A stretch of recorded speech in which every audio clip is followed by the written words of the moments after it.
And it is by a good friend, John Marcus of the Hechinger Report. Colleges face reckoning as plummeting birth rate worsen enrollment declines.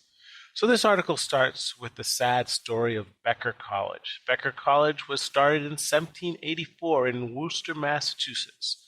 And despite doing some changes like having an innovative program in game design, last year it closed. It closed after its full-time graduates fell 21% in the past 5 years to 1,250, and it closed after giving virtually every single student a tuition discount of some sort. Why did it close? Well, Becker College said that it was because COVID-19, where they had more dropouts, more students not showing up, and so forth. But the article says that this is not the full story. By focusing only on COVID, it obscures the demographic downturn that has already been squeezing colleges and universities for the last decade. In the past 10 years, the number of students in colleges have decreased, as Mark said, 2.6 million, 13%. Another drop of 11 to 15% is projected beginning in 2025 due to the drop in births from the last 2008 recession. And now, grim new birth rate data reflects that this could be even worse. According to the latest data, 34% of women said that they delayed childbearing during the pandemic and can have fewer children, and almost half of all adults said they were having less sex since the pandemic. The number of births continued to decline, down to 142,000, or down 4% last year, which is the lowest point since 1979. And this Southern downturn follows an almost uninterrupted 150-year growth in the number of higher education programs and universities and rising tuition without consequence. Add on top of that the drop in international enrollment since 2015, and Americans' increasingly skeptical view of the return on investment for higher education. 57% of students said that they did not think colleges were worth the money, and an increasingly partisan view of the value of education. The Republicans are doubling down on stupid, basically. And what we have is what John Marcus describes as any hopes of a rebound is fading fast. All right, Dave, that was a fantastic summary. And it's actually a really important conversation. And it's one that I feel we haven't had that much on the podcast, Dave, because, we've talked a lot about the demographic cliff, the expected drop off that's expected in 2026, with kids. And we've talked a lot about the birth dearth, but one thing we haven't talked about that much is that this has been in effect for 11 years now. It has. This whole decade, from 2011 hitting 20 million down to 17.4. And another thing that we haven't talked about, and I think it's important, and this article clearly talks about it, is, why is this drop occurring? And one of the big reasons why you see a drop occur, and I don't really remember us emphasizing it, at least not as much as we should, is because when there are calamitous times in society, people decide to have less kids. They just do. So, when the stock market really, really struggled around 2000, that big drop, you saw a correlation with people probably saw their finances impacted and there were less births occurring. And it really happened during the global financial crisis, 2007, 8, and 9. People have less babies. And we're seeing it at even a more unprecedented level in COVID. And it gave many of the reasons. Some of them were people's finances and wondering if they could afford kids. But I mean, Dave read the quote.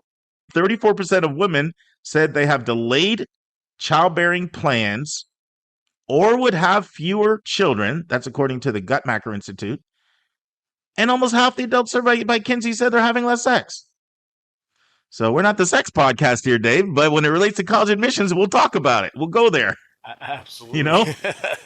And so when times are tough, people have less kids. And we'll touch on this a little bit later, but the article also talked about there's a correlation between single moms and low income having even less kids too, showing once again the correlation between financial constraints and kids. And so this is going to present a massive problem for colleges. We're seeing it already. Uh, yeah, the article featured Becker College, but it also alluded to Pennsylvania. Pennsylvania's been having major conversations about widespread mergers within their public education system. And you're going to see a combination of a lot of things. You're going to see mergers, you're going to see closures, and you're going to see downsizing. You're going to see all three of them: mergers, closures, and downsizing. I mean, the demographic cliff was already bad. The birth dearth was already bad. But look at the birth numbers coming out of this year in the pandemic. They exceed anything that was projected before. And this is by all of the experts in the field, whether it's Nathan Graw out of Carleton or Witchy that does major research on this type of demographic trends and has so for over 30 years, coming out of the Western states, or the National Clearinghouse, Student Clearinghouse. Like all the data presents, points to the same thing. And so this has put colleges in a unique predicament. And I was thinking of an analogy, and this is the one that popped in my mind. Let's say Dave decides he's got a lawn care business. He's going to stop the real estate, stop the doctor stuff. He's going to have a lawn care business. And he's just humming along. He's got 150 clients. Life is good. And all of a sudden, there's a downturn in the economy. His client load goes from 150 to 120, 120 to 90, 190 to 60. And now he's down to 30. Well, guess what? If he's got 30 clients, he can't lose another client.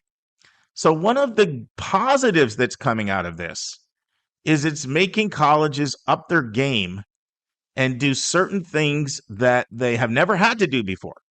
Because there've been 150 straight years of growth in college up until recently. And even in this last decade, you've gone from 63% of high school grads going to college to 69. But the problem is going from 63 to 69 is not enough to counteract these forces. So Dave's down to 30 clients on his lawn care business now. What is he going to do? He might survey all of them to find out what can I do to provide better service for you. He's certainly not going to increase his prices. Maybe he'll add some additional services. Maybe he'll, increase his customer service in multiple different ways because each one of those is precious and they're like gold and you just cannot afford to lose them. And so that's the position that the majority of colleges are in. Don't believe the hype. You have to understand all the articles about Harvard and Stanford and the University of Chicago, and Duke and the UCs and all of the glut of applicants that they get. That is the 5% of the population. That's the 1 in 20. The 19 in 20 are either struggling or treading water. And that's where the vast majority are. Yes, it's a proven fact. If you're a writer and you write for one of the major publications, you got to get clicks. And you get clicks writing more about Stanford or Harvard than you do, by writing about Becker College. So there's a lot more articles out there on acceptance rate drops to all-time low at Columbia this year, um, students banging down the door Northwestern as they admit their most selective class. Like that kind of thing gets clicks. So you tend to have an inordinate amount of coverage, which gives a skewed view as to what's really, really going on in higher ed. And so if there's a positive in this, and there is a positive, it's what schools are doing as a result of it. And so, Dave, you've identified several things the article addresses to say what colleges are doing to combat this phenomenon. You want to introduce them? I think in our pre-meeting you said you had 5. You want to go one by one? Let's go one by one. So let's start with the biggest one right here. Flatten or lower student costs. And in an era where the article said we had 150-year uninterrupted growth of rising tuition costs, I think this step is long overdue. Yeah, and Dave, you've said before, like colleges cannot just continue to go on charging 60, 70, 80,000. People are not going to pay it. Correct. And we're seeing that pushback. So here's one of the things that the article said. And by the way, this is a pretty hot off the press article. It came out May 21st, 2021. So this is not like, 2017 article or something like that. So here's a quote from the article. It says it talks about the number of colleges, undergraduate schools next year that are either freezing or lowering their costs. And it is a combination of public and private schools that are doing this. Um, it's not just certain type of schools. So here's some of them. Um, Arizona, Illinois, Massachusetts, New Hampshire, North Carolina, South Carolina, Vermont, Virginia, University of the Ozarks, William and Mary, Wabash, American, Arizona State, Auburn, Augustana, Butler, Clemson, Marquette, Northern Arizona, Old Dominion, Purdue, Radford, TCU, Texas Christian, okay, and the whole California and the Georgia State University systems. Okay. And if you go back and look at tuition, undergraduate tuition and fees in the fall of this year rose by the lowest amount in 3 decades. So sure, there were some that had increases, but this year was the lowest increase across the board in 3 decades. So one of the changes is either freezing tuition, or in some cases having, maybe you want to do a 3% increase, you do a 0.5% or 1% increase. And there are also a number of schools that decided to decrease their costs. We did a series on this before, tuition resets. Rider University is cutting their undergraduate tuition by a fifth. Fairleigh Dickinson by a quarter on their New Jersey campus. University of Akron lowering the cost of housing by 30%. So the first thing schools they're doing to push back is saying we need to be more competitive with cost. Uh, what's your second one, Dave? Well, I just wanted to add in, Sure. this point comes into such much sharper relief when we compare the cost of college tuition in the United States to other countries. Mark, you and I have often mentioned Canada, where the cost of education is 10 to 20% of that of the United States, depending on the program. It is different on certain programs. If you go over to Europe, the cost in many countries like Germany, higher education is free, or it's a fraction of the cost of the U.S. And so when foreigners look at the cost of U.S. education, particularly if they're from Europe, it's just unimaginable that we could have allowed education to get this far out of sync with the market forces. All right, and I'll mention something else. You gave me a really good opportunity to throw something in that I never shared last week. Our regular listeners heard the college spotlight we did on Trinity College and their partnership with Columbia and the dual Oh, degree great program. part, yes. The Trinity College part is less than half the cost of the Columbia part, and that's for people outside the EU. So, you're looking at around 23,000, 24,000 for tuition, as from someone coming from here to go to, a world-renowned university for the first 2 years. So right away, there's substantial savings there. Just a little segue. We didn't have a chance to talk about it, Mark, but you get a chance to get into a world-class institution at a much significant decreased academic competition,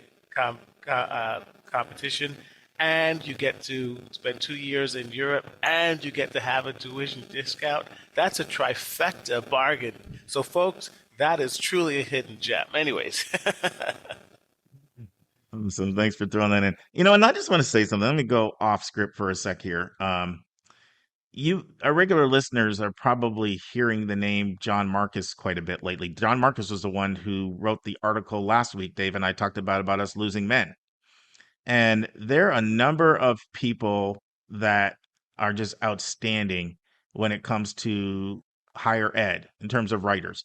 And our regular listeners know who they are because you'll hear me come back to them over and over again with, the people that we talk about when we have these articles. And some of those names include familiar names that our regular listeners are used to hearing, such as Scott Jasek of Inside Higher Ed, Jeffrey Salingo, a name you'll hear quite frequently, comes up a lot from the Chronicle of Higher Education. You have my old colleague Brennan Barnard at Forbes. We have a number of people, including next week, where we're looking at Melissa Korn from the Wall Street Journal, and Anamona Hartacolis of the New York Times, and Daniel Douglas of Washington Post. That's just a half a dozen or so outstanding college admission writers that you'll hear us frequently have cite articles from. But there's no one, in my opinion, that I like more than John Marcus of the Hechinger Report. And so I was just going back and looking at all the amazing articles he's written. You can expect to hear his name quite a bit coming up because everything he has written has been just rock solid. With that, Dave, you want to transition to our second point? Yes, this is huge. Reduced dropout rates. And Mark, I can't think of any other market institution that could afford to lose 40% of its customers on a yearly basis and still remain in business. So the second part of getting the 36 million Americans who have never finished their degrees back into the marketplace is huge. Yeah, and it's really interesting watching some of the creative things that colleges are doing to decrease their dropout rates. I'm going to be talking about that a little bit, coming up in my interview with Andre Phillips, who's the director of undergraduate admission at University of Wisconsin-Madison, because we're going to get into summer melt and what schools can do to decrease summer melt. Um, but schools are doing a lot of things right now, and they're things that they probably should have been doing all along. Some of those things are creating smaller seminar-style freshman experiences, going to LLCs, learning living communities for freshmen, where some of them in the dorm, where you bond with your students in the dorm, you take a class with people in the dorm, beefing up their advising, absolutely beefing up their advising and making that, hiring a lot more advisors and putting more effort into advising. And one of the things schools are doing very effectively is using text message apps. And we at KIPP, we've invested in some text message apps. So we can constantly keep in touch with people with text messages, give them all the updates that they need to do. But schools are realizing, like, it goes back to my illustration. Dave had 150 clients in his lawn service business. He's down to 30. He can't lose anymore. So you got to watch your price, the first thing, and then do what you can to increase your retention. What's your number 3, Dave? Uh, they are better connect academic offerings to workplace demands. And mark this, let's not connect to an article that we did just a couple of weeks ago. Yeah, no, absolutely. I mean, we talked about how schools are beefing up their internship programs. We've talked in their career centers. We certainly have talked about, and the article talks about this. The article talks about the political divide between Democrats and Republicans when it comes to valuing college. The percentage of people that say that college is a value now is down to 57%, the lowest it's been in decades. But there's a huge political skew there between Republicans and Democrats. But what it does is it forces you to have to prove your ROI. And so it forces you to have to come up with programs that you can prove a track record that we can place you in jobs. Now, there's a danger in becoming so overly professional or job placement oriented that you don't develop thinkers. Um, and but there, schools have a long ways to go in this area. So I commend the move to do everything they can to show that, not just by marketing, but by actual substance, that, yeah, this is what you invested and this is going to be the return on the investment. Okay. And now number 4 is making it easier to transfer. Yeah, and not one of the ways they're making it easier to transfer is they're accepting more transfer students. And they're also removing some of the barriers for transferring. Dave, this isn't even the articles because it's so hot off the press, but it just came out this week that, now this isn't a college thing, but this is something that's being done on the federal level, that one of the biggest problems you had with people that filled the FAFSA in the past is that I'm forgetting the name of the word. Hold it. Okay, I remembered it. That they got asked to be verified. It's called FAFSA verification. And it was something that was particularly targeting under-resourced families, particularly people that fill out the Pell Grant, because the Pell Grant is government money. And so a lot of people were being told, go back and do this and do that. And a lot of people just didn't do it, because it was too complex. It was overwhelming. They didn't have anybody to guide them. That process has been made significantly easier just this week with a big announcement. changes to the verification process. Now, that's something that's happening on the national level. But part of why the Department of Ed came out and said they're making the changes is because they see the college numbers going down. They see the precipitous drop. And they know a lot of people, when they get the verification notice, just don't end up completing that information. So that's something on the national level. But going back to your point, transfers, yeah, you're making the process easier for transfers. That involves a lot of things. And it means extending deadlines. I'm noticing a lot of schools are moving their transfer deadlines much later into the year so more students can do it. Going to rolling admissions for transfer applicants and accepting more transfers. I'll tell you, Dave, I've been really impressed with how well the transfer students that I worked with this year, how well they did.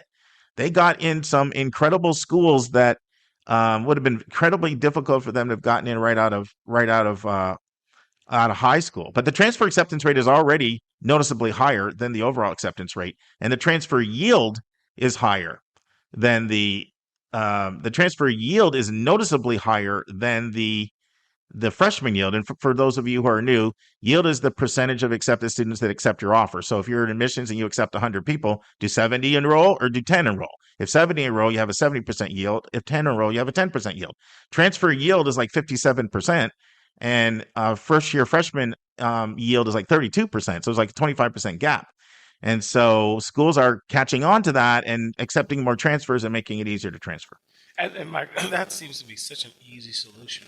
I make the analogy, if you are a landlord and you have vacancies, well, one of the best ways to fill your vacancies is to poach from your surrounding apartments. You know that there's going to be people who are not going to be happy with either their landlord or their living situations. If you can reach out to them and fill your vacancies with other people's dropouts or other people's tenants who are not happy, that can offset dropouts or vacancies of your own. So that you is poacher. How are you poaching over there in Hyde Park, man? You knocking on doors and saying, "Come to my place." What's your poaching strategy?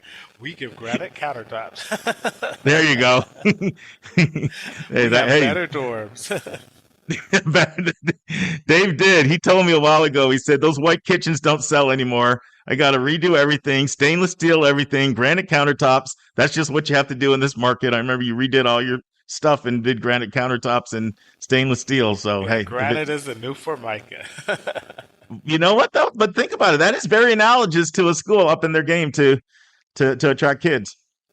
And what's your fifth one? The fifth one is, and we've talked about this before, adapt to the needs of older adult and untapped markets. Shout out to University of Phoenix and University of Southern New Hampshire. Yeah, the article talks about this, and this is something that people don't realize. There are more non-traditional students than traditional students. They're more non-traditional than traditional. Non-traditional students can't get up, leave, go halfway across the country and live in a dorm. But they can take some online courses, in the evening after they get off work. And so schools are really trying to move into that model, that hybrid model. And now the article does point out that people like Southern New Hampshire and people like University of Phoenix, they do have a first mover advantage. Purdue Global Education. So many, there's others, Arizona State, there's others that they haven't cornered the market because the market's huge, but there's others that there's still stiff competition when you decide to swim in this ocean is what I'm trying to say. But it's such a big ocean that there's untapped market share, and schools are realizing that we can no longer just think off a traditional bricks and mortar 18-year-old come live on our campuses. We can't do that if the vast majority of potential students would never, ever attend school in that format. So what are our takeaways, Dave? The takeaways that I have is that education is like making a fine bottle of whiskey. You start with a very diluted. I never know where you're going to go. You were bikinis last week. Okay. You're poaching clients this week, and now you're throwing in whiskey. Whiskey like a single Okay, bottle. Finish your point with whiskey. With whiskey. I mean, what we have to do is we have to evaporate a lot of the water until we distill a fine vintage of wine or whiskey. And so I think that Education, I think, honestly, has the quality has been diluted throughout the years because the institutions have gotten fat and lazy, and they've taken a lot of things for granted. Now, as the enrollment declines, educational institutions have now got to up their game on multiple fronts. And there will be casualties. There's definitely going to be institutions that will not make it, other institutions that will merge. But I'm hoping at the end of this funnel, at the end of this distillate, we end up with a better educational process that's giving a better product and is more responsive to the customers that it has been in the past. Yeah, and I want to close with do a full circle with my admissions tip. Really take it upon yourself to look at the enrollment numbers for the schools you're considering. That is a very good indication, a quick proxy as to whether or not they're in a healthy position, position, position,